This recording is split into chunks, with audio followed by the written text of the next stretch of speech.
Yeah, there we go. That's fine. Yep. Thank you, Alan. I'm just recording the session. Okay. Thanks a lot, David, for coming. I'm going to hand over to you. We're going to talk about Mexico. Was he there? Was he not there? Who was in the embassy? We're going to find out. Over to you, We're going David. to Thank try.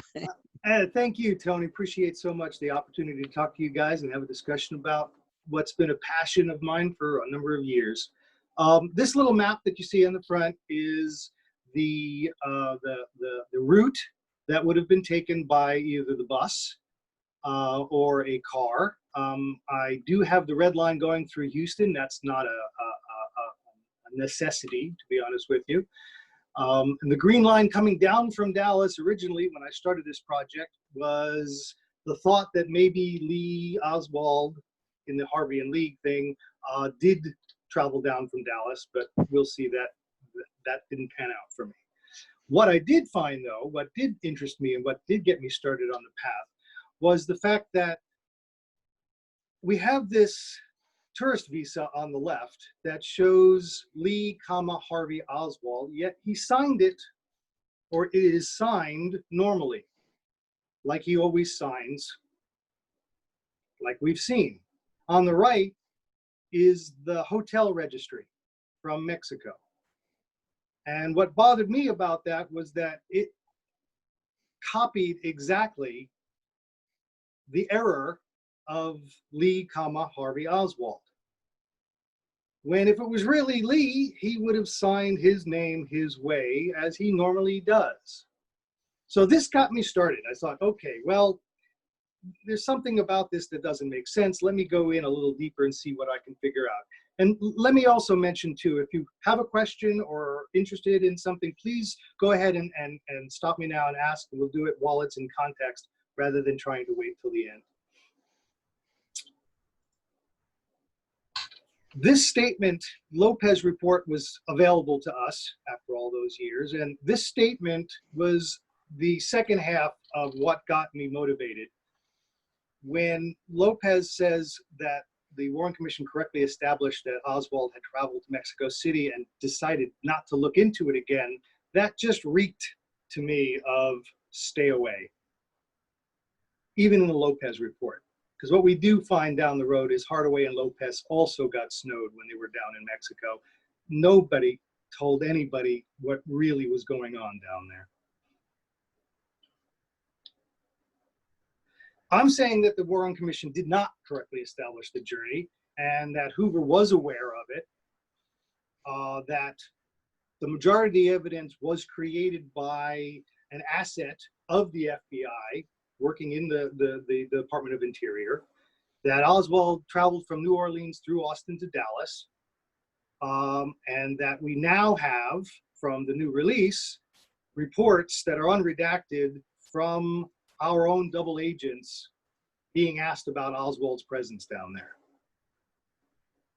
Finally, at the bottom is these LI Envoy reports that are sent monthly to alert headquarters of the assets that have been acquired through the tapping processes.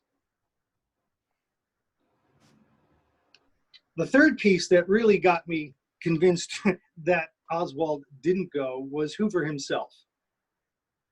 Now, I'm not sure how many of you are aware of this, but this is his note. He wrote down, he can't forget CIA, about the French espionage and the false story regarding Oswald's trip to Mexico City. This is January 15th. Again, in terms of timelines, we're to remember that on January 22nd, the executive session, it was brought up that Oswald was an FBI asset. It starts to come together as to why the FBI and Hoover would bother covering up for the CIA. Why would they do that when they were pretty much at odds with each other?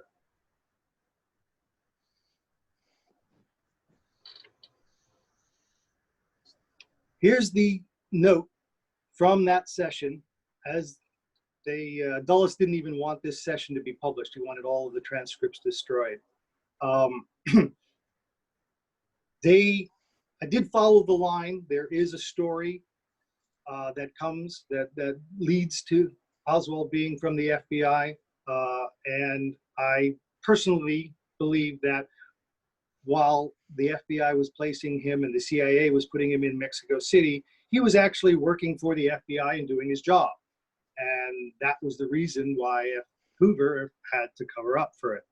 He had no choice. He couldn't tell them where he really was, so he had to go along with it. A quick side note about the FBI. In 1940, before the creation of the CIA, FDR wanted a domestic spying, a domestic unit to collect intelligence around the world, especially in the Western Hemisphere. The FBI created the SIS and basically was in every country in Central and South America well before there was a CIA. So when the CIA came in, what was there before became the Leggett system. And now Hoover and the FBI, in conjunction with the military's intelligence, mostly the MIA and the ONI, the Office of Naval Intelligence, and now the new CIA, all were vying for top position in terms of providing information, who knew what when, and what was shared.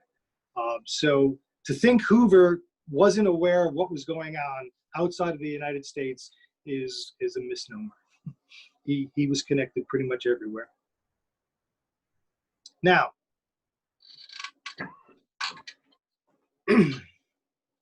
after Hoover received in mid-October these notes claiming that Oswald was down there, he had, or the FBI had their own people, as I just said, down there. They had a whole network of assets and informants where they could find, or look for at least, whether Oswald was down there.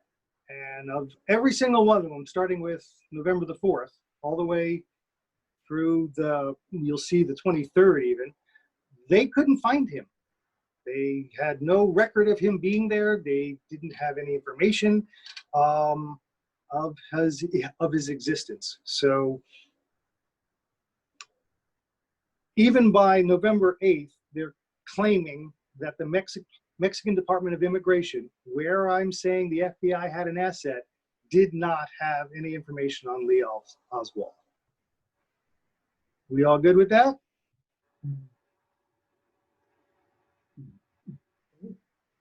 Those 4 reports were glossed over in the index. It's not easy to find those reports. Matter of fact, it took me a while to find them because they're not listed anywhere. I happen to have come upon them as I was looking at the 1,700 or so documents and going through and every single one of them to see what they had to say because they had something to do with Mexico. So they really went out of their way to make sure that nobody knew that they knew that Oswald wasn't found down there, or at least they couldn't find them. The only thing that they had was the CIA's information, which was this.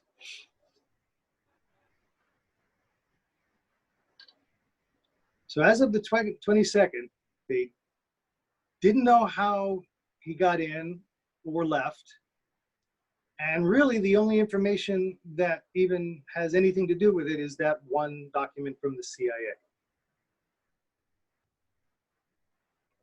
What we'll come to find is that's really all there ever was.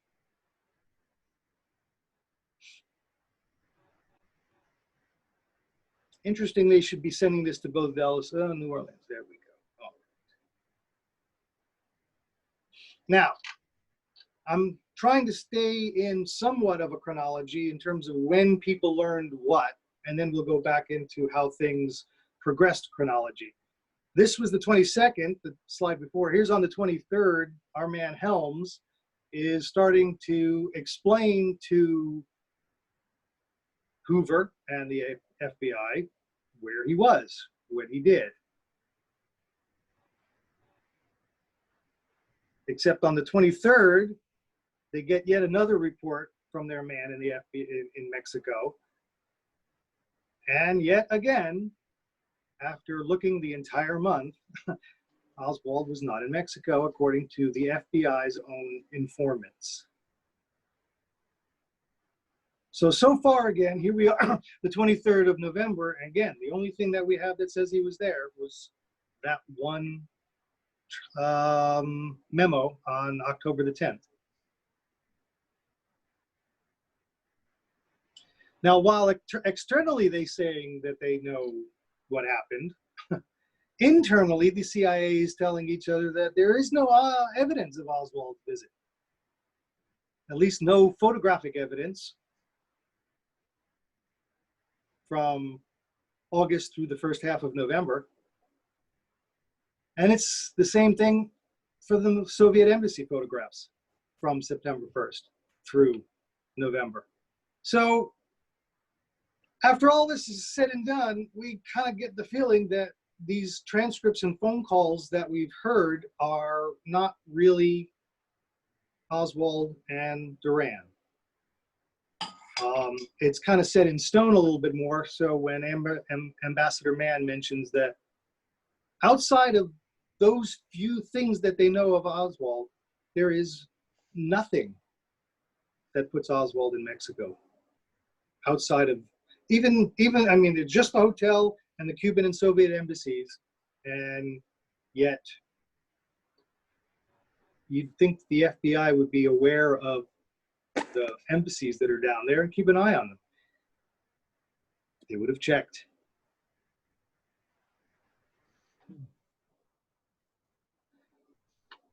This is where Harvey and Lee comes in slightly,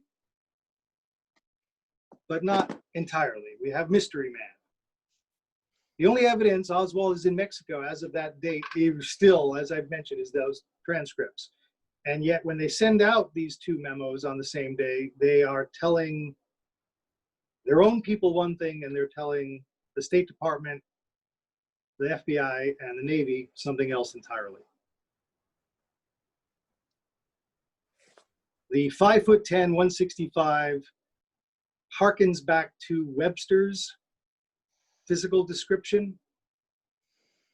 Robert Webster, who also defected, who Marina ran into. It seems to be a reoccurring theme. I'm going to run back now to September 17th, the day that he supposedly went to the Mexican consulate and got his visa.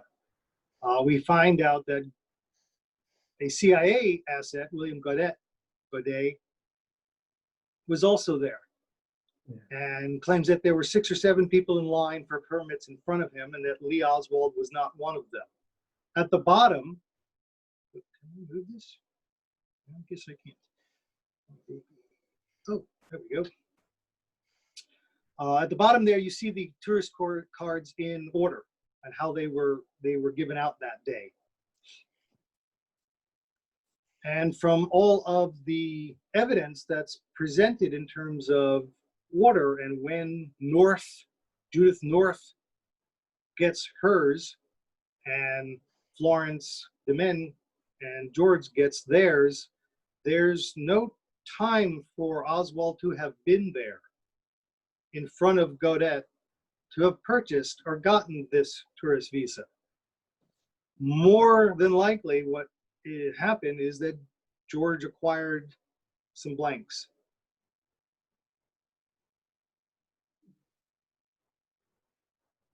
Makes very little sense to have him picking up a visa, but not have anybody there remembering doing it except for the one person, the Mexican consulate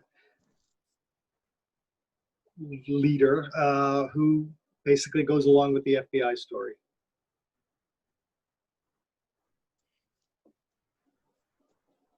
Now, to get going on this trip after the 17th, I should mention, I'll probably have to see again in the future, but the 17th is an interesting day, and the 15-day visa is also an interesting day, which we'll get to, on why Oswald had to get there and get back by the 2nd of October. The FBI concludes that Oswald takes this bus in Houston, or to Houston rather, at 12:20 from New Orleans on the 25th. That he gets his cash check, that a single ticket could have been purchased for the entire round trip. There is no indication that Oswald just wanted to go to Houston, and what we come to find out is that when they looked into whether buses were available initially, I don't know why the graphic isn't here on the right side, but on the right side, originally, there were only the 2 buses that left New Orleans that would travel through Houston on its way to Laredo to Mexico. They had to go back afterward, as you see at the top of this slide. Marina, knowing how frugal our man Harvey was, would have bought a single round trip ticket, which was cheaper. Instead, we find that he is buying a ticket at every single stop along the way.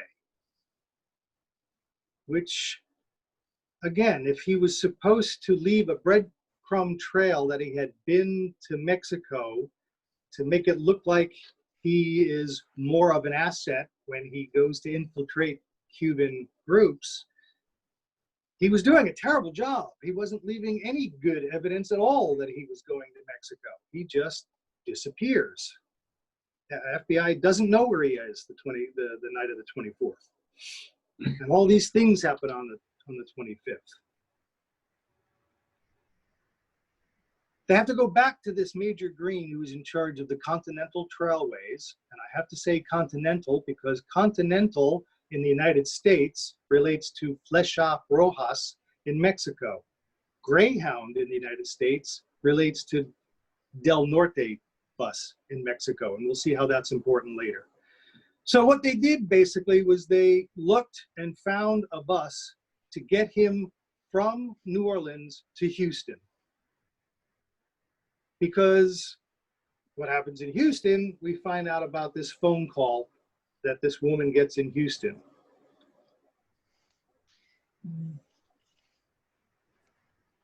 Finishing up on this Major Green point, the exhibit 2464 that I show here, dated December 16th, is virtually identical to a report, for some reason, that they went back to find in September 21st. This is days before the Warren Commission report is published. It seems to me, very, very strong impression that they took this report from September of '64, when they didn't have the information, and backdated it and created this exhibit 2464 that has no signature, that has no normal FBI format, because they had to get him out of New Orleans and they had to get him to Houston, and they had to get him there before 10 o'clock. The problem is it gets to Houston at almost 11 o'clock.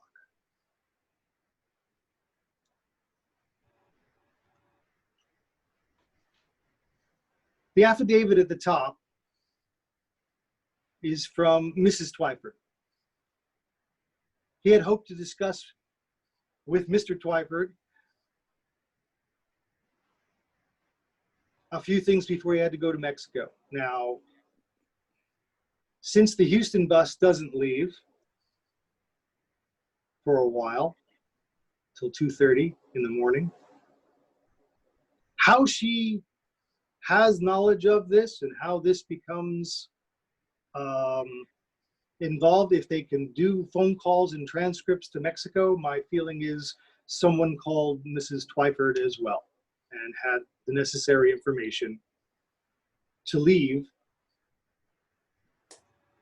to help Oswald on his journey, at least to help prove it. Now, Hammett is the other man.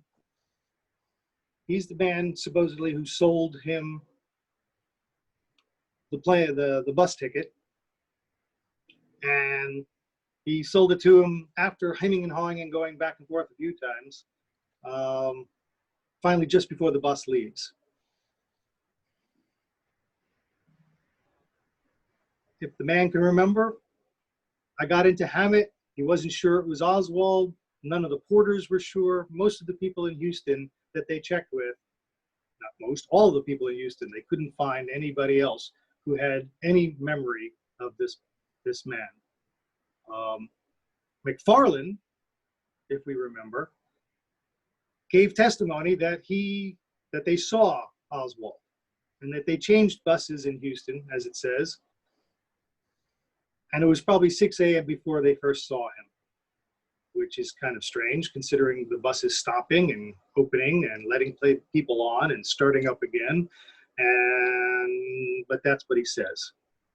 So in essence, McFarland is on a Continental bus, which would then move over to a Flecha Rojas bus in Mexico.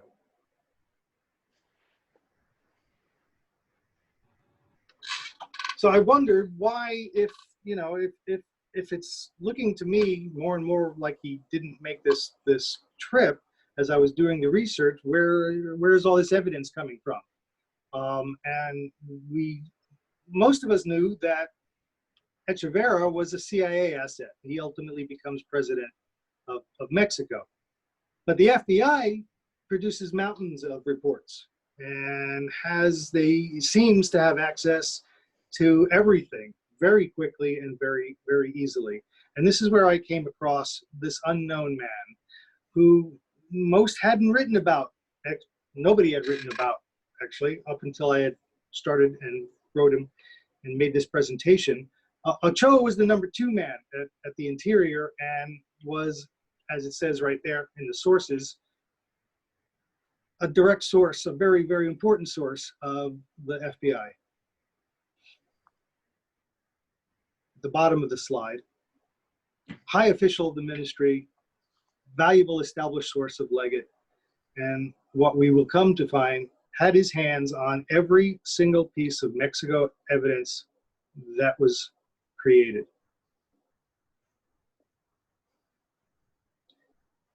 Ochoa supplied the photos and the originals of the tourist visa.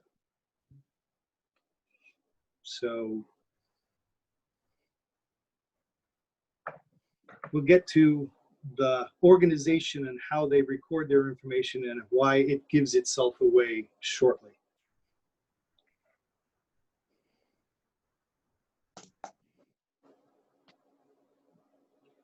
All of these items came with the request to return them back to him because they should never have been released to begin with. Now let's get into the details of this whole Continental Flecha Rojas crossover that we see.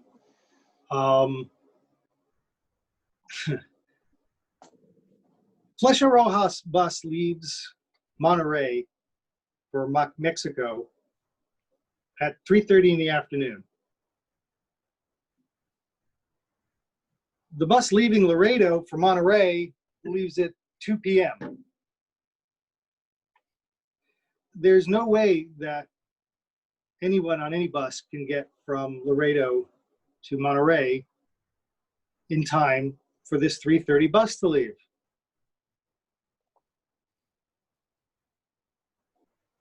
Yet they do so anyway. They somehow conclude that he's on the Flecha Rojas bus on its way from Monterrey, and that's where we start to hear from the Australian girls.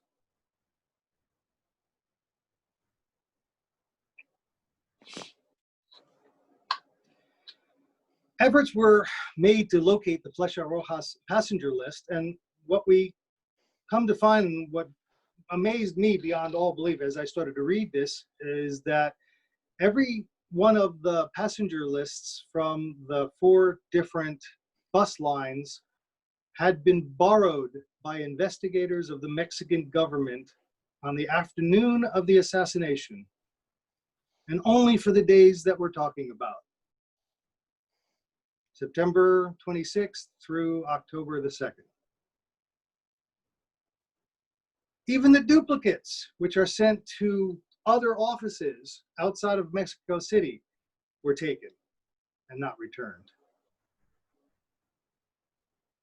Just let that sink in a little bit. I mean, literally that afternoon,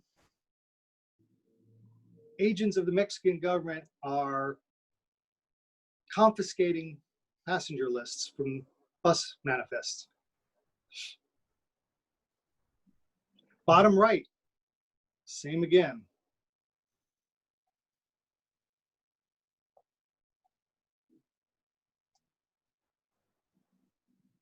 The original, borrowed. The one in Nuevo Laredo where they crossed, borrowed. The one in Monterey, borrowed and never returned. This is what puts Oswald on this bus from Monterey to Mexico City. This one document, one piece of paper.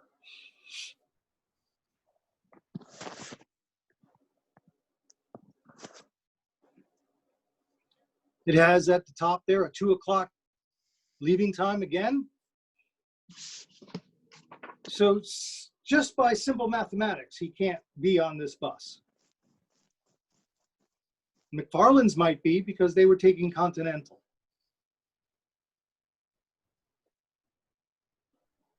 Where's my slide on my ladies? I guess we'll get to them. That's very annoying. And what we come to find is that these Aussies were not on this bus. They're not listed on this for a reason, because they had gotten off of their bus in Monterey and back on the next day. So there was a list of them as well. The problem being that they were not on that list either. In essence, they didn't take the Flecha Rojas bus. So how they can have testimony about meeting Oswald on this bus when they themselves weren't on it and Oswald wasn't on it seems a bit far-fetched. I don't quite understand that, David, because we can see there Lee Oswald as somebody on the bus with John McFarland two spaces below. Mm-hmm. So are you saying that the McFarlands were on that bus, but Lee Oswald was not? I'm saying that Lee Oswald, written as Lee H. Oswald with a J, was not on that bus. That's correct. So it's a forgery then, this list? This list is, whether it was a forgery or whether it was simply just added in, my understanding is that, well, we'll get to it. Let me see, because we'll get to the two different bus lines that we're working on. This is a baggage claim, a baggage list. This is not actually a passenger list. Right. So the way they back figured that it was him was using this information. It also says, by the way, that the lines under Bowen and the lines under John McFarland are for people traveling with them.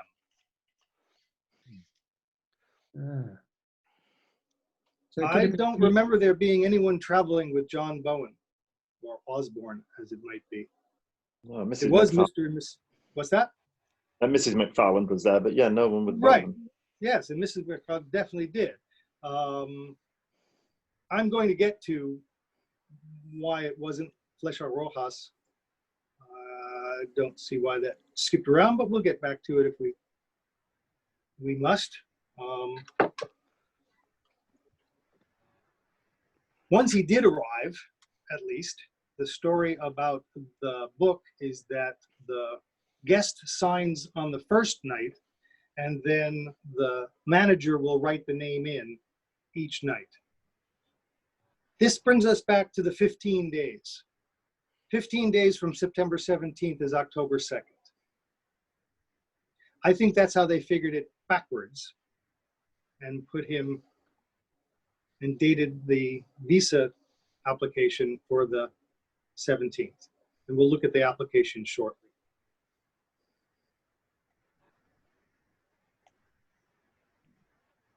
There's his name, handwritten each of the days, unlike any others, as you can see. Now, one of them is the same, except for the first day, and almost all of them here are the same writing. So you'd expect to see the same writing because the manager rewrites the name each night. That is not the manager's writing, the Lee Harvey. That's that block writing. That's just, it just doesn't belong. Get back to the size of this. That application I was talking about, how they presented in the Warren Commission, is over 2 different pages. They cut off the top of it on the first page and don't show you the 24085 or the serial number or the name. And on the second page, they cut out the bottom, which tells you that what the man on this particular form is asking for is a 6-month stay in Mexico. This is not a 15-day visa. This is a 6-month visa application. Where the 15 days comes from, you'll also, if you remember, November 8th was the famous typewriter letter that Mrs. Payne wrote, and also refers to the 15 days and having to get out of Mexico.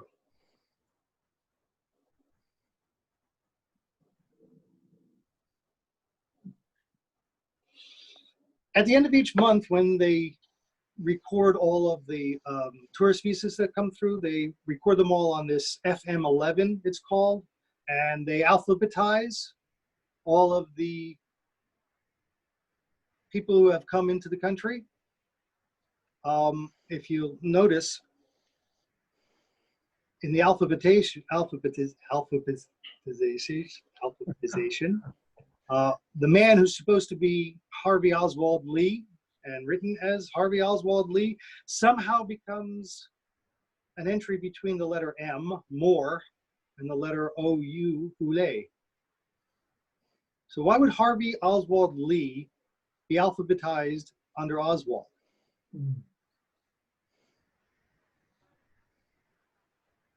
Unless somebody knew better. And the man preparing the FM11 was our man Ochoa.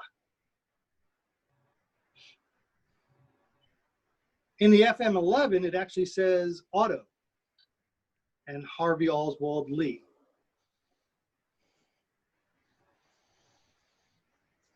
This is where the auto comes in. This is also where they were trying initially. This was supposed to be a conspiracy. The CIA was doing things with Alvarado and a number of others to make it look like Oswald was involved. He had to have arrived with people. So that's what the FM11 shows. But when they did the investigation and found that the only couple that, American couple or anything that might have been possible were the Brills, the Allens, they named. And they wound up looking for them, but they wound up, like before, looking for the wrong people, finding the wrong people, and never settling the information.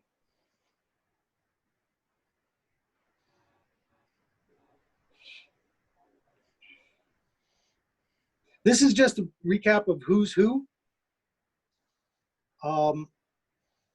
What bothered me about this is that in January and February of 1964,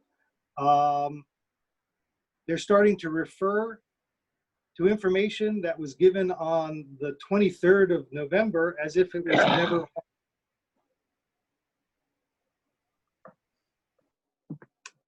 Let me get my note on this one page.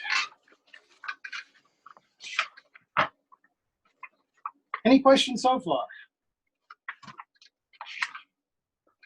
You mentioned earlier, David, about it was accepted that the telephone conversations were genuine. So how is the telephone conversations to the embassies? How are they catered? Who made those telephone calls if it wasn't Lee Harvey Oswald? Was this CIA? To be honest with you, the mechanisms by which the calls were made and recorded, I honestly don't know. You'd have to read into Bill Simbich's stuff. I don't know that they even know. I mean, what I do know is beyond the one or two calls that were made on the 27th, nothing else. Duran says the man never came back. Mm-hmm. So the calls on Saturday and again on the first never happened. They're transcripts. They've had the tapes. They listened to the tapes. They noticed that the tapes weren't of Oswald, or at least not Oswald's voice. They commented on them, and they kind of dropped that because that was antithesis to what they wanted to accomplish. So we also find that the transcript of the call from the 27th had to do more with Odessa and was in Spanish and had very little to do at all really with the calls, quote unquote, that started on the 28th that were much more specific and that started to use Lee Oswald's name and things like that. So I don't, again, the only proof that we have is the transcript with his name in it. The people who listen to the tape say it wasn't him. Mm.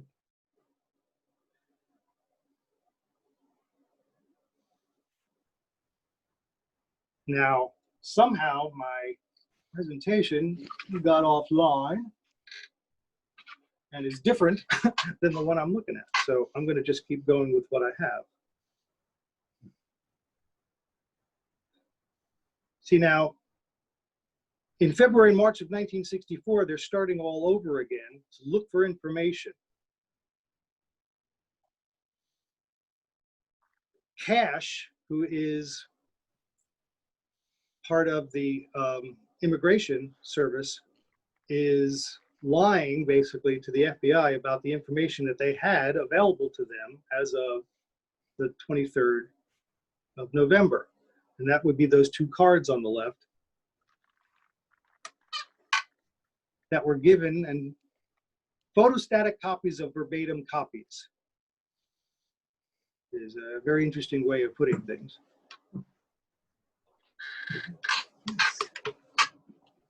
Hold on 1 second, I'll be right there. Okay, that's fine, David.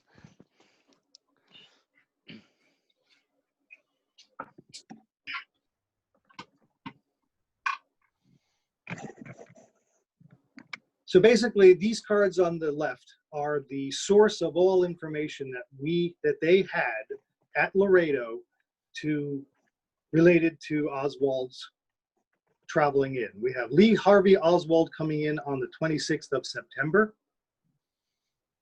And we have Harvey Oswald Lee leaving on the 3rd of October.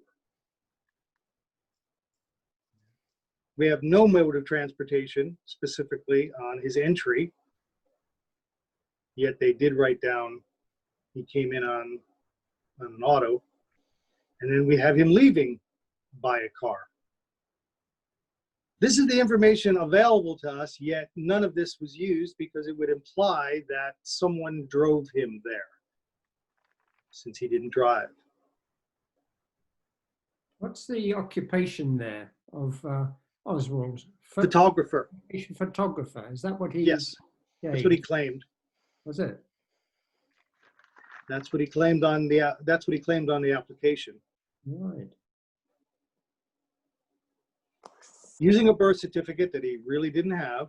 Up here is the photographer. Oh yeah. Mm.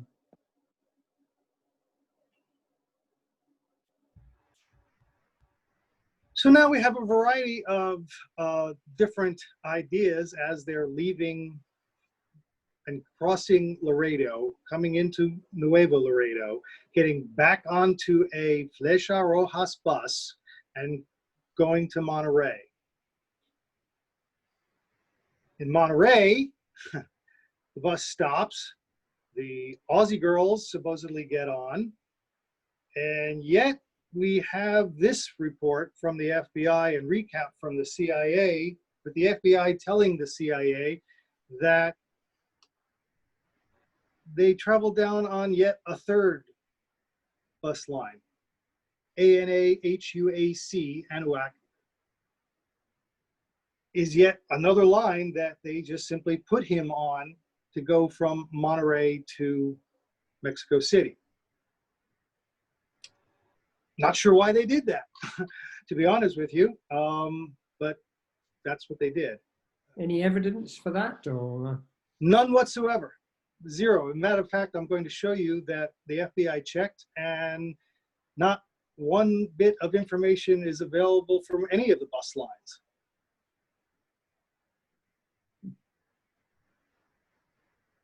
It might be based on timing. They must have the timetables that they put. Well, and that's the thing is, assuming or knowing that he didn't go, that he was actually somewhere else, that they have to create this journey, and it has to work, and it has to work forward and backward. And I'm not sure why they didn't take a little bit more time to to make sure it would work, but they just simply didn't. And the conflicting information that goes from the FBI to the CIA and back and forth about this kind of shows everybody not wanting to say exactly what is going on and why. How they would know so soon and why the FBI believes they traveled on this other bus line is just part of what the FBI is pulling together. You know, they're just, as I say, there are document after document after document saying things that just have no basis in reality to simply help the story along. Part of that is this Frontera. This is part of the return trip, and I'm sorry for jumping. I was sure I had a different set of slides, but that's okay. I'm assuming this will come around when it needs to come around. But this too is also now from Ochoa. This is what the FBI originally put Oswald on. And what we come to find again, on the left, a man literally walked in, crossed off the month November, wrote October, wrote in the year, and wrote in Oswald's name. The man's name was Arturo Bosch.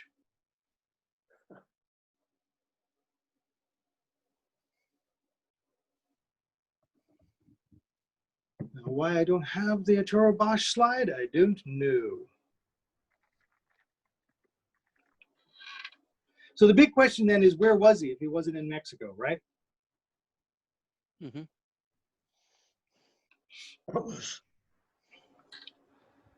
So we see that Carlos Ringier is an informant for the FBI, as are most people, it seems, in New Orleans at that time. He spends most of that summer working with Guy and trying to create bona fides so that he can infiltrate and do what I see as his FBI job, is to keep a close lookout related to Cuban pro-Castro groups. Ruth Bain, our favorite, Ruth Bain comes by, picks Marina and the child up, leave, and now our man Oswald is all alone, and the FBI can't find him on the night of the 24th, which seems a little strange, but willing to accept.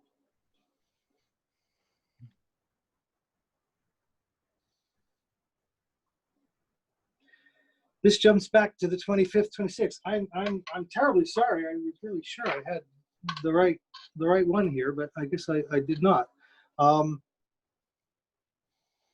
his way, we learn in Austin that he is seen by a number of people. He has an appointment at the Selective Service counter at 1 o'clock, and he's in Austin, and he has coffee, what I believe to be the following morning, before they leave to go visit Odio.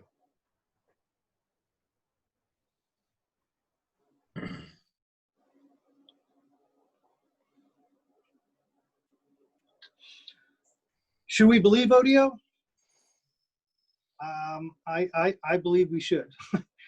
There's quite a lot of cooperation for her timetable, putting them there Thursday night. And they are sure that it was our man Oswald that Ruby killed.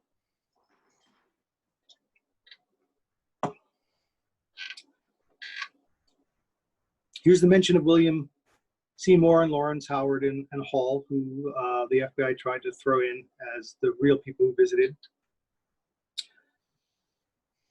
But I find it very hard to dismiss Sylvia's testimony, as well as the fact that it works in line with all the reasonings as to why Hoover and the FBI would bother making up a journey to Mexico to cover for where he really was.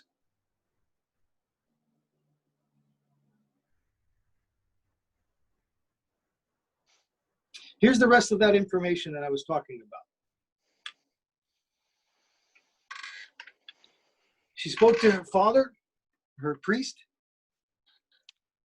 They talked about this Janet Leigh event that happened on Friday night.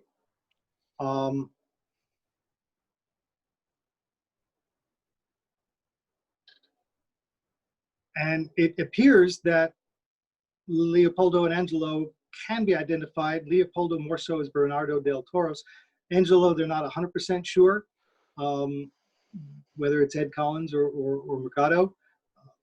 Either way, though, it's narrowed down enough to know that we have Oswald traveling with Cubans doing his job.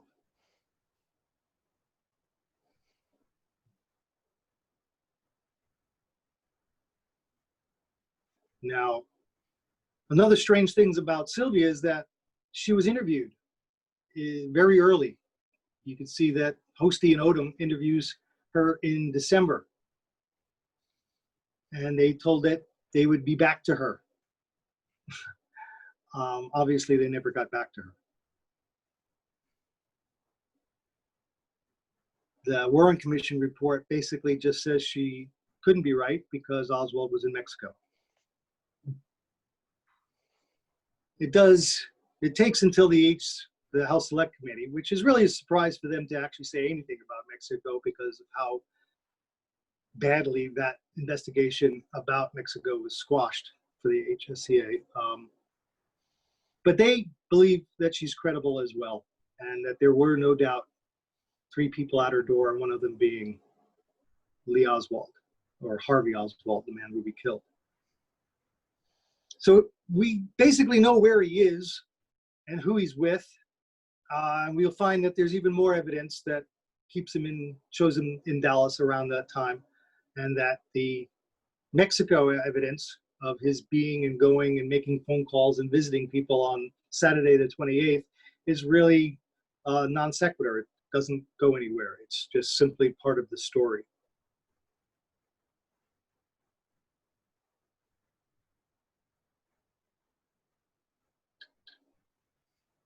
Part of how the FBI creates their own story is by using its own created evidence as footnotes to explain what happened.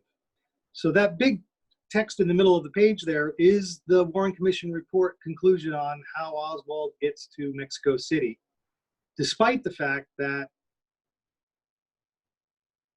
the people who say they were on the bus with them weren't on the same bus. And we'll show you that now.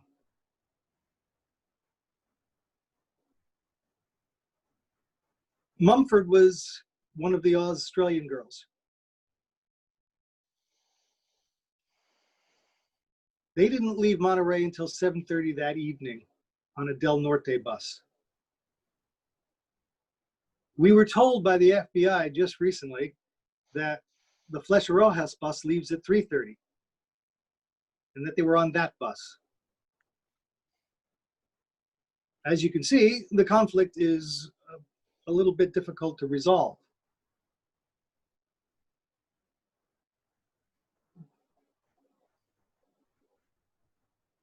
Man, I'm really quite annoyed that my little PowerPoint seems to be in a little bit out of order, but we're going to continue on. Ask questions, please. I'm sorry for jumping around. I have the list, the passenger list of the 3:30 Flecha Rojas bus of the people who got on in Monterey, and Miss Mumford and her traveler are not with her. So whatever she says about Oswald, calling him Tex, and all the things that she claims to have seen, like so many other evident testimony and witness testimony, it's provided. It's information that's provided in the course of the discussion to allow them to create evidence that convicts Oswald. Yeah. Yeah. Oh, I'm getting an echo. David, these were young girls, weren't they? Probably just Mid-20s. Yeah. Are they still alive? Has anyone interviewed them? Yeah, they are. No. What's that? Yeah, they are still alive.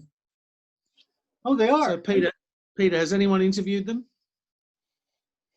And they won't talk. Yeah. Really? I believe they are either in Australia Yeah, Australia. or some South Pacific locality.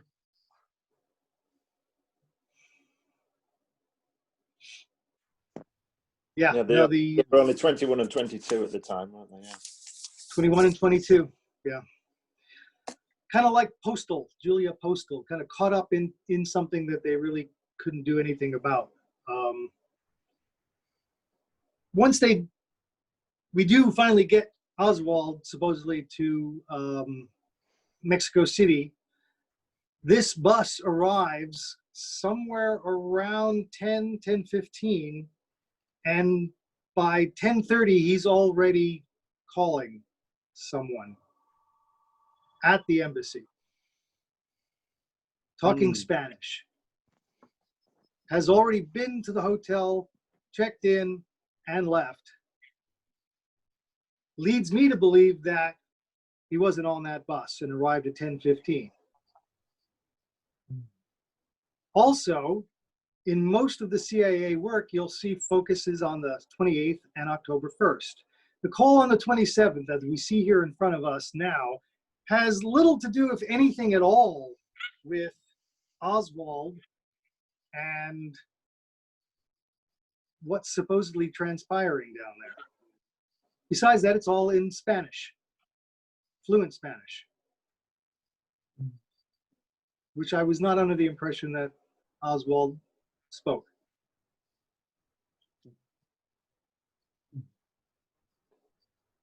Now, the other interesting thing is that Sylvia Duran sends Oswald out to get these photos, or at least that's what she claims. Yet when she's questioned, she can't tell where she sends them. I mean, this is her job. Her one little job is to help people with visa applications and answer phones. She now, matter-of-factly, says in her testimony that, yeah, she told him a couple of places to go real close by, but can't remember the names of any of those places. And when the FBI checked all of the photographic places in the area, none of them had anything related to Oswald. Those photographs become a whole nother discussion, of course, but they never did show Sylvia the visa application with those photos. Ah, our man. our mystery man who becomes Oswald because of Miss Goodpasture. We also noticed that these photos are all on October the 4th. Yet they're all claimed to have been taken when Oswald was coming in and out and attached to Oswald's name. I don't know that there's that big of a significance to this man other than the one mentioned from Win Scott to King about the man we both know who he is. So, but I've never been able to find out exactly. I know there's a lot of people who think they might know. I don't believe that he had very much to do with what was going on other than him being white and at about the right time. Just the wrong day.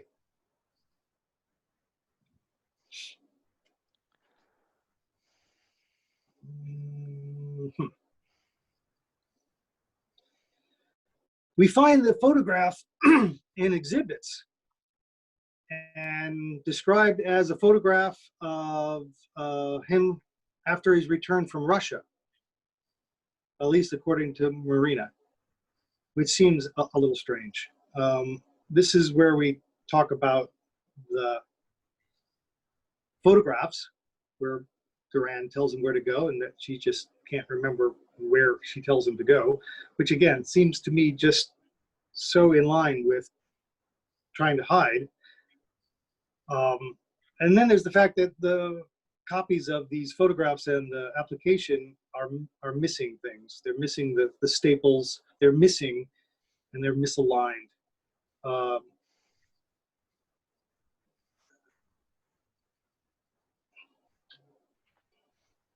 Here are the rest of the calls from the CIA that they're saying or happened and where they were from and who they were from and what he wanted to know.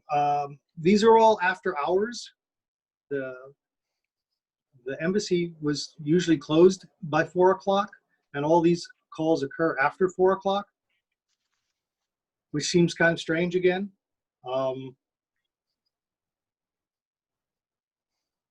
There would be no reason for them to continue asking about phone numbers that ring right on Duran's desk. But it does seem like they're not aware of a lot of this.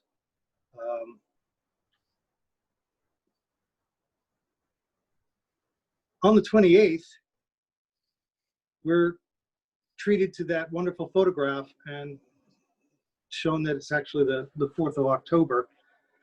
We're also told that on the 28th, he's speaking unrecognizable Russian, which seems, again, to contradict what we know about Oswald and his ability to speak Russian, and that they were able to compare the tape. Here it says they claim that the tape was erased. We know that we have information from the FBI that they did listen to the tape. Even Dan Hardaway says he was down there and listened to the tape. It's hard to listen to, but there was a tape.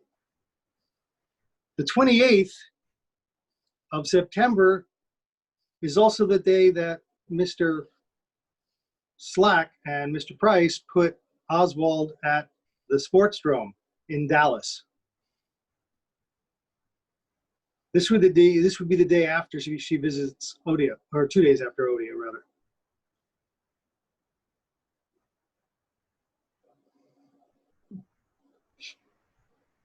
Do we believe Mr. Price?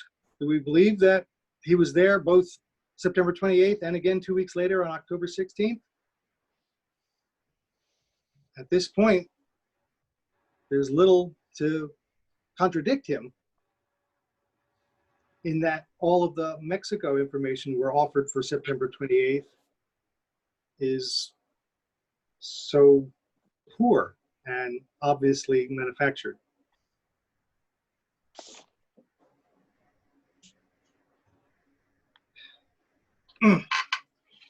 David, can I just ask a question? Please do. I'm so disappointed in the way this is working out here because I had this in a different order. But please go ahead. Is this the rifle range? Yes. Where he allegedly attended with Fraser? Well, there's only the one. Have you heard that story? Have you heard that story that there might have been a Fraser double as well? No. He Not- he might have been set up as a possible patsy. Oh, well, I did know that they put a lot of heat on Frazier that night because of his running around, of what Bill Randall, his father, said about Oswald. I don't know about a double, but I do know that it's the Sportsdrome is the only shooting range that I know of that is related to Oswald. Do you know of another one? No, I just read somewhere. It might have been a thread on one of the forums that someone was alleging that Frazier, somebody at the rifle range had said that it was Oswald and a guy called Frazier, and therefore it might have been they might have been trying to set up two patsies and so forth. Well, I'll have to look into that. I'd love to see a link or such. I threw this page up, one, to show you that the photograph of Kostakov up there at the top in the middle is, to me at least, is eerily like Oswald. Seems kind of strange, but that's what it is. The other thing that struck me as kind of strange for a man who's trying his best to get to Cuba and Russia is that nothing happens on Sunday and Monday. Nothing. We have no information whatsoever as to whether he's even there. And as Mann told us, other than the embassies and the hotel, they have no information, just like the FBI. No information.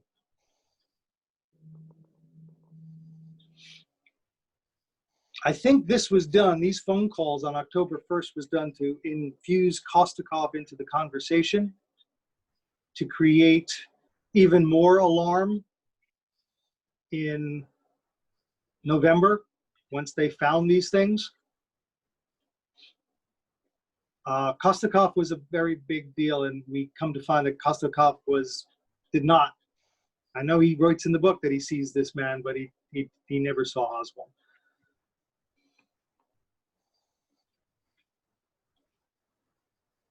Plus, there's no supporting evidence that Kostakov was actually Department 13 wet. He was just assigned to the embassy there, as were so many intelligence agents, because the job in Mexico was to turn Americans, turn Westerners against their governments, to be double agents. That's what most of the agents and doubles in these embassies were for. And we'll see that a little bit later with Askew.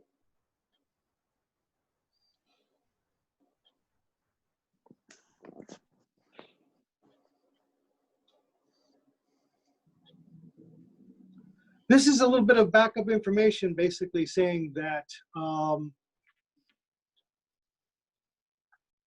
they couldn't understand how they came to the conclusion that Oswald took the Frontera bus when they knew that none of the information from Frontera offered that conclusion. Yet they went ahead anyway. That's that fake Frontera that Arturo Bosch changed. While they do mention the Frontera bus and the manifest, they conclude that he didn't take it. But they never tell you what he did do. Nor do they know whether he left on the 1st, the 2nd, or the 3rd. So that is also up in the air. They have his name on the hotel registry. They just don't know because it's too early to determine. When they finally do determine a time he leaves, it winds up being a time that would never get him to Dallas in time for his Texas Employment Commission meeting on Friday afternoon. So I tried, this is back to the top right there. This is that fake bus manifest, the bus list for Frontera. What never gets asked along this line is, why is there so much bad evidence? when this Transporte Frontera is learned that it is fake, look at the bottom left.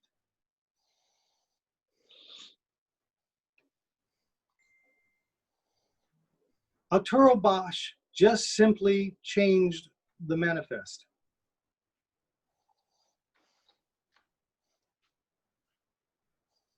I don't know how much easier it gets than that to prove that he didn't take the bus lines that were set up for him because they didn't work, not because the information was wrong. They simply didn't work. And here's where we learn they didn't work. The FBI tells the CIA that they leave on the 2nd at 9 a.m. At the bottom of the report, it appears from the information that he couldn't have gotten there on time. The fake itinerary that he supposedly followed, that they set up for him, doesn't work in March of '64. So they now again have to change what they have been saying for months. And reports, there are hundreds of reports through January, February, March of his leaving on this bus line. And now they have to change it. Again, without a single question or a single thing is brought up at all, that all of this information doesn't work. Here's the weekend. Here is the card of the 10-1 or 10-10, not 10-1, 10-3. Back in Dallas, he has an appointment on 10-3 in the afternoon, so he has to be back. Has to be back. Even though he's been in Dallas all week.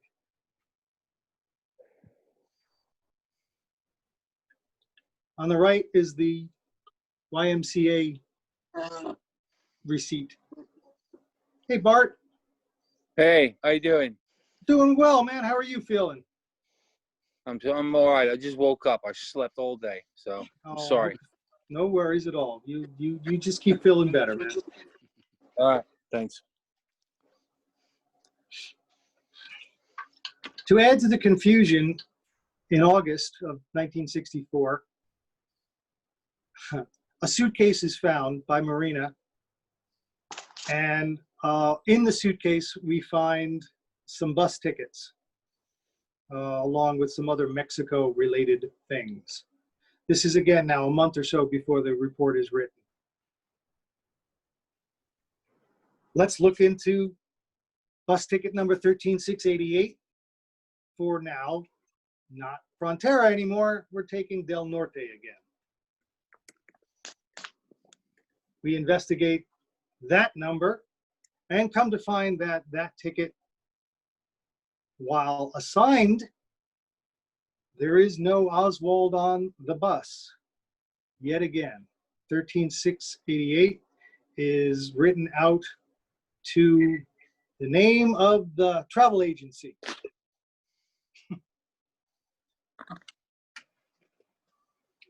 Paul Ruzioni,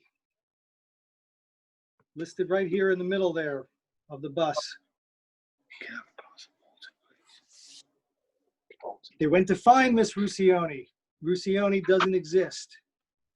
A lot of the names on these, they just didn't exist.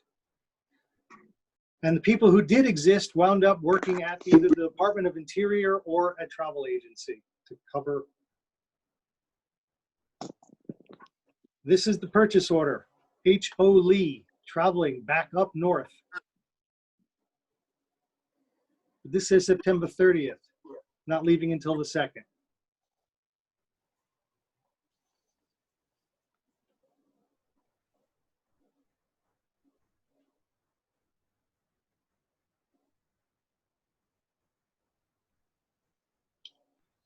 April 1st now, 1964, they're going to check up on Del Norte, 13688. It was determined to have been blank and never to have been utilized.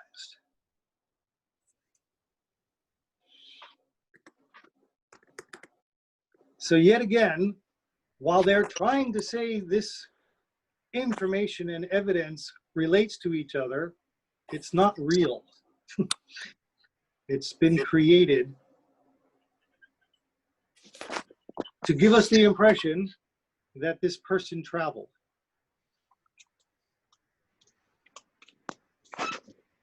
And the CIA knows it. And they knew it as of November 24th.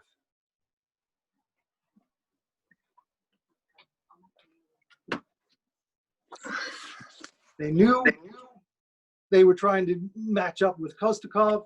They knew they wanted to put him in a car so that it would be a conspiracy. And him leaving on the 3rd, yet again, with a car.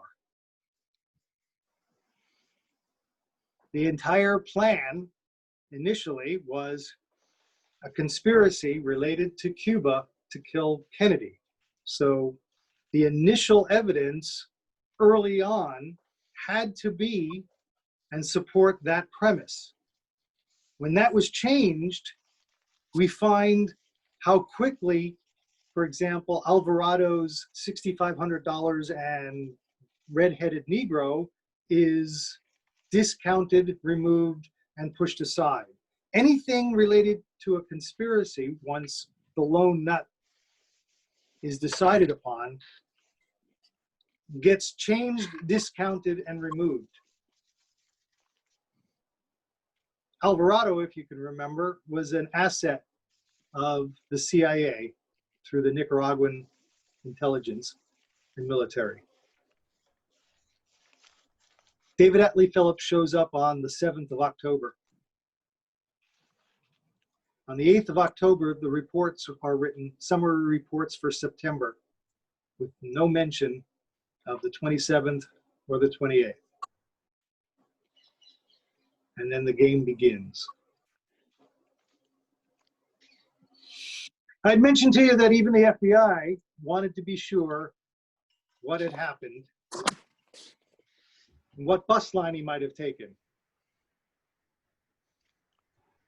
Del Norte, Frontera, Anahuac, and Flecha Rojas are all negative. For Heidel, Oswald, Lee, or any related name, as the FBI basically concludes on the 25th of November that Oswald did not take a bus if he did go to Mexico. I am of the opinion, as was written by Hoover later in January, that Hoover knows now that he's got to figure something out. He's got to do something. He's got to get Oswald to Mexico, and that game begins.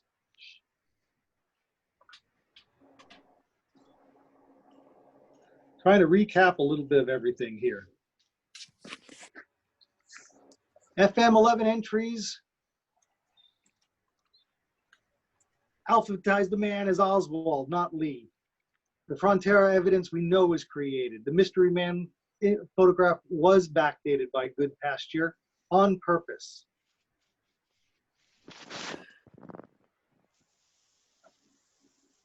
The man who sold the man who sold him the ticket, Barrios, was fired from his job and told to be very unreliable. The ticket, 13688, supposedly he used to get back, was never used.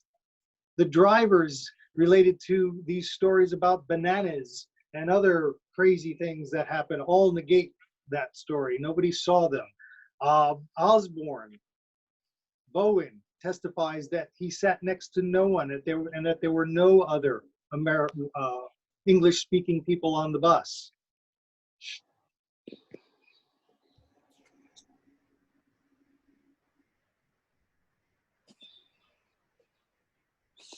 Even on the return trip, they basically peter out and stop looking. They get to San Antonio, and while they do have the names of the people who drive the buses and who who does what to get Oswald to Dallas, they never follow up. They never follow up, and they never ask the questions to see whether or not any of the busts coming at the end are real. And I think by that point in their story, they don't care anymore. So as I mentioned, here's David Phillips arriving on the 7th.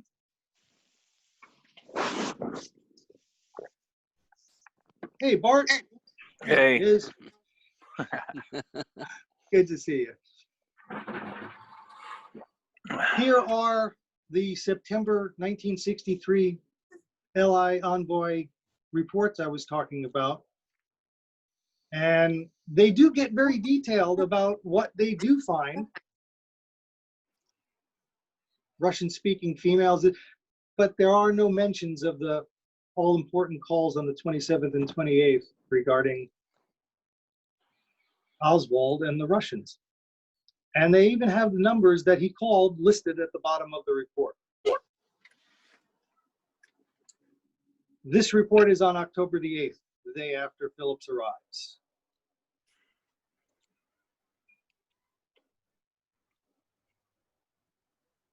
This report, which finally gets there in November, does mention the contact of an English-speaking man with the Soviet embassy in Mexico City.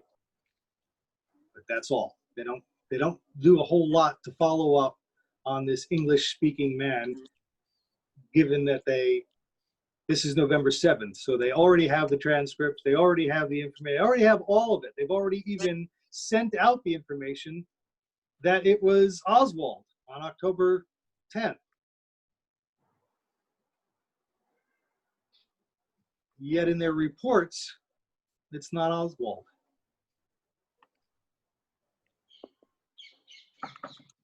This is what I was meaning before. In the past, when an English-speaking person was found, this was important LI envoy information to them. This was appropriate. This was extremely important. And their whole job there was to review traffic for English-speaking people making contact. So back even on May 20th, 1963, they got detailed about what this man said and what was going on and what to follow up with. So again, inconsistency with everything that they used to do and then what happens when this man Oswald is supposedly there. This I found to be extremely interesting and important. Askew tells us that the man that Ruby kills wasn't the man he saw. Okay. More importantly, though, is that he had a job. He was a Cuban intelligence officer. His job in Mexico City, as explained to us by AMMUG 1, which is part of the most recent release, was to question these people, was to find out whether they were one of us or one of them, was to potentially turn the person, or at least maintain files and information on them for the potential in the future to turn the person.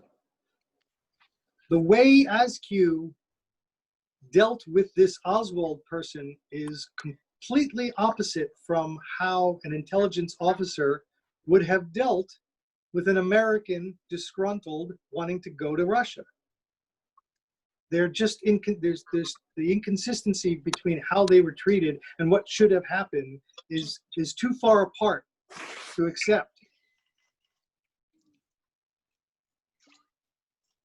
The fact that Tirado, is so cavalier about whether or not Askew was involved in the process,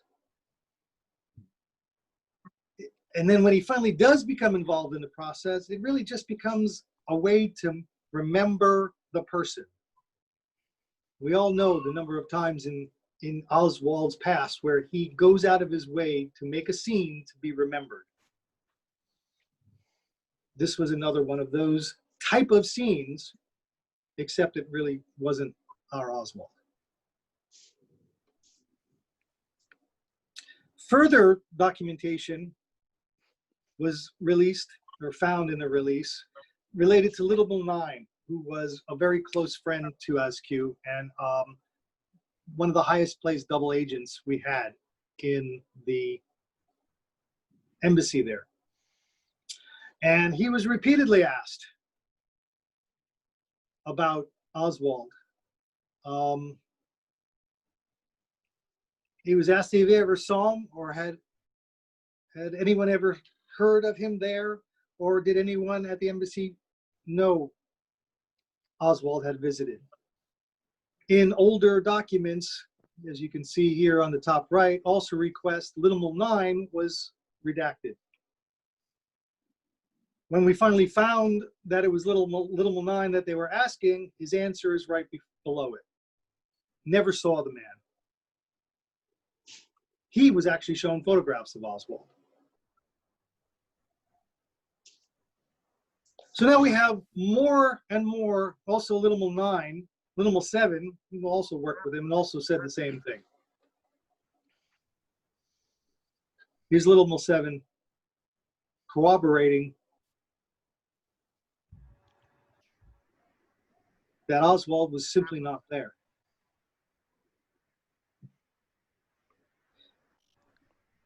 No personal knowledge of the presence at any time.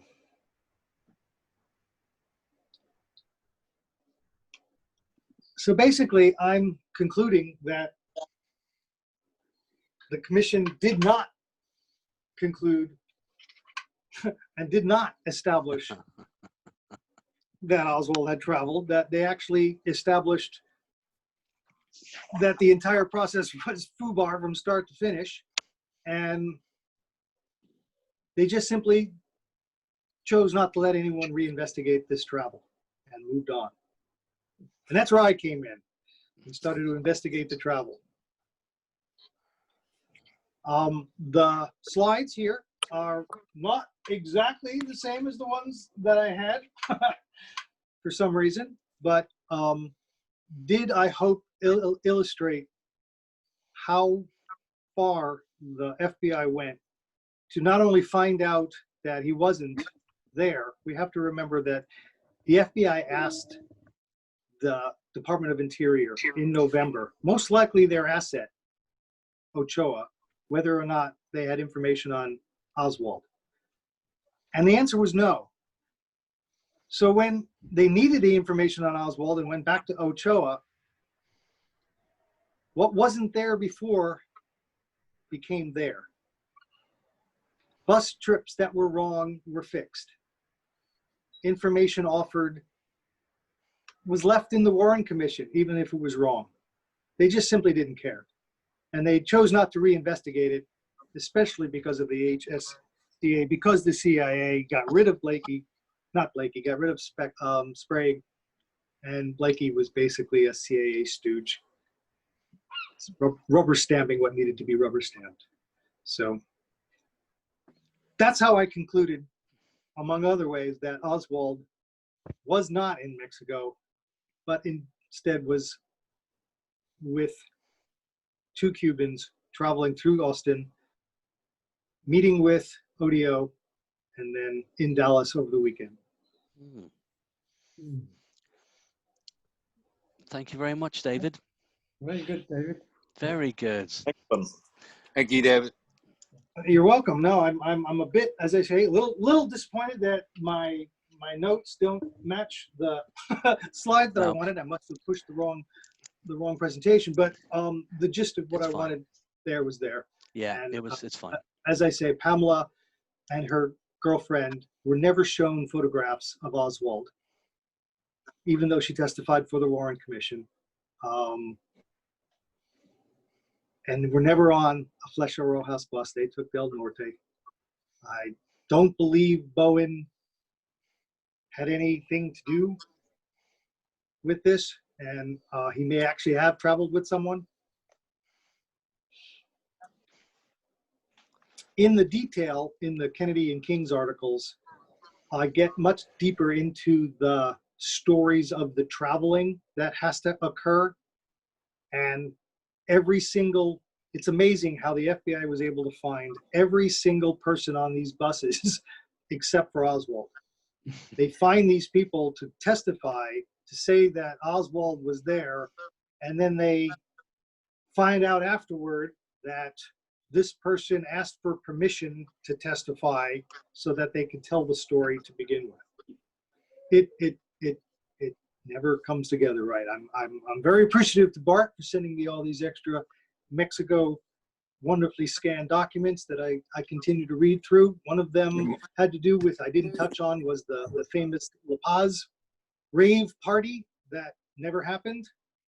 Or at You're least welcome.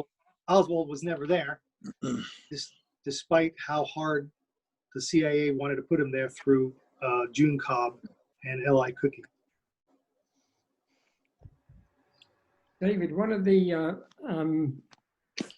photographs you showed was the lorry, what I call the lorry driver Oswald in Mexico City. You showed several more. The famous one that's in many books just is not a very distinct picture of him. You showed several more there, which were much more distinct, coming out of a gated area, I think one was. Yeah, there's quite a few of them.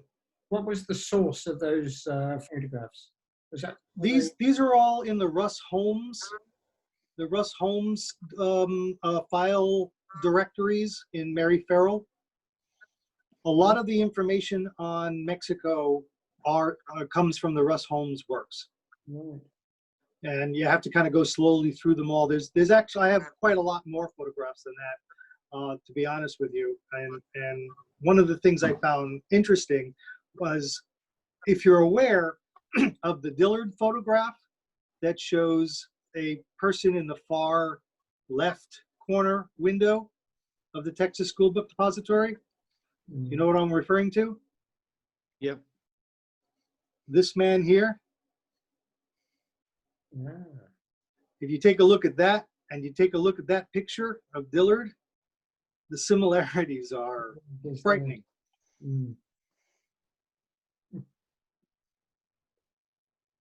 We don't know who he was, though. Don't know what? We don't know who he was, though. No, we don't. We really don't.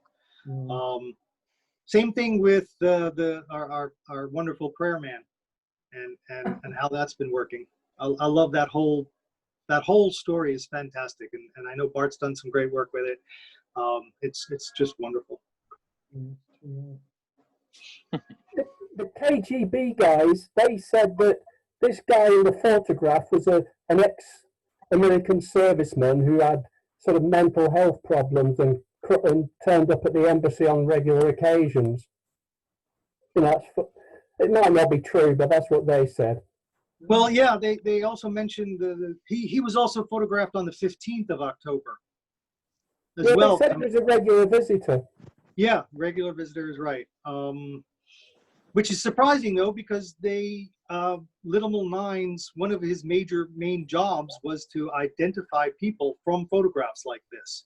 Yeah. So the fact that we don't have a name is pretty telling. And then you know the whole Odom story about how this photograph was shown to Mrs. Oswald. No. Oh, that's what got this all started, to be honest with you, with this photograph, was that FBI agent Odom took a cropped version and showed it to Mrs. Oswald, Marguerite rather, the mother, wondering if she knew who this might be. She claimed that the photograph that she was shown was of Jack Ruby. But it all got messed up from there, because once it was known that there was a photograph, then it became known that they were going to publish the photograph, and then it became this whole thing about sources and means to hide the LI on, to hide the photographic projects. Because you could tell from the angles here where the house and where the cameras might be. And I believe not too long afterward, after the assassination, they did have to pack up one of the houses. Just on the subject of the KGB guys, well, and the Cubans, If the whole visit was a fabrication by the FBI or whoever, why would the Cubans and the KGB back it up? Why would they support a false story? They've no motive to. They'd be better Well, saying it was never here. And that's probably the biggest thing that's keeping me from concluding that it was a complete fabrication. The what actually was going on, reading Bill's work and understanding if the mole hunt that may have been on, that may have been what some of the activity that we see and relate to Oswald when it was really related to something else. Okay. I mean, that would be the only thing I could get. They describe, Duran describes the person as being short and blonde and slight. I mean, we get descriptions as if a real person was there. Teresa Proenza, if you know that name, she was the Cuban affairs woman there for a while. She claims that this man Oswald ran into her first and started speaking English, and she turned him over to someone else at the embassy. Yet that story doesn't exist anywhere else. So you have everybody telling conflicting stories, and I think a little bit on purpose, to make it so that it's really kind of impossible to figure out one way or the other what happened and maintain this mystery and this.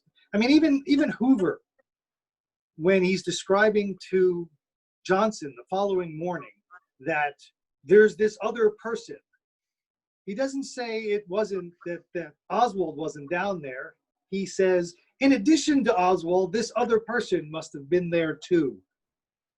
So Oswald had to have been put in Mexico regardless of what was going on. And I think the CIA knew it.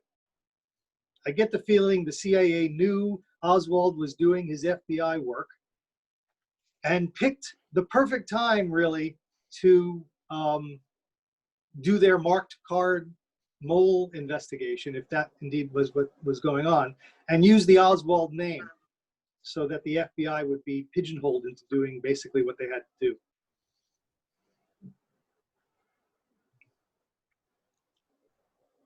Anything else? Yeah, David, it's Neil again. Sure. You, in this presentation, you touched on Oswald's handwriting. Mm-hmm. And I know you've done a lot of work on the rifle order and so forth.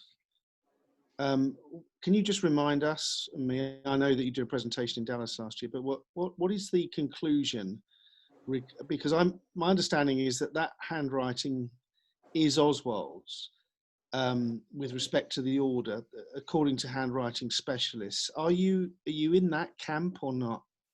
The order itself is yes. Okay.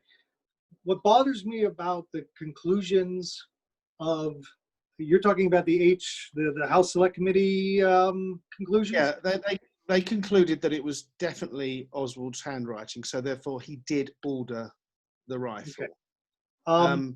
I know you've done a lot of work on it. But there's a caveat that they start with. And the caveat that they start with is that they can't come to solid and real conclusions unless they're looking at original documents. And then you look at the sources of the documents that they reviewed, and nothing from Klein's or Mexico are original documents. They're trying to figure out handwriting patterns based on copies of copies. And I think two of the handwriting experts themselves specifically call out that writing for the order and the money order as being impossible to tell whether or not, because they were not given the original. So my point about the handwriting is that I see a definite pattern between the cursive writing, I think, of Harvey and the block lettering, kind of simplistic block lettering look that would, to me, mean the Lee Oswald Marine dropout high school dropout who just doesn't have the same writing, and was used, I believe, to create some of the documents that we have. Okay, so have you seen copies of Oswald's diary and the letter that he wrote to Marina when he's supposed to have done the Walker? Yeah. So you've actually analysed those documents, have you? Well, I've looked at them. Relative to the rifle order document. I try. I mean, I'm not a handwriting expert by any means. The fact of the matter is that we pretty much have Harvey Oswald from 1959 on, and we have documents that have Harvey Oswald's writing. So I don't see there's any conflict with that so much. I mean, Harvey Oswald wrote these things. I don't see that he did the money order. I mean, the money order, and what I found out about the money order, there's just simply no way that that's a real piece of evidence. Okay, so you're basically asserting that Lee, in inverted commas, was possibly behind the rifle order, and Harvey was behind the letters and diary and so forth. I'm saying that, yeah, most of the stuff that they attribute to Harvey Oswald is his. I'm not saying that it was Lee. I think Lee was mostly the block lettering that we see in a lot of different locations. Whereas the way, the script way and the acrylic way of writing that Harvey had for the Russian as well seemed to be much better writing than the block lettering. Oh, here we go.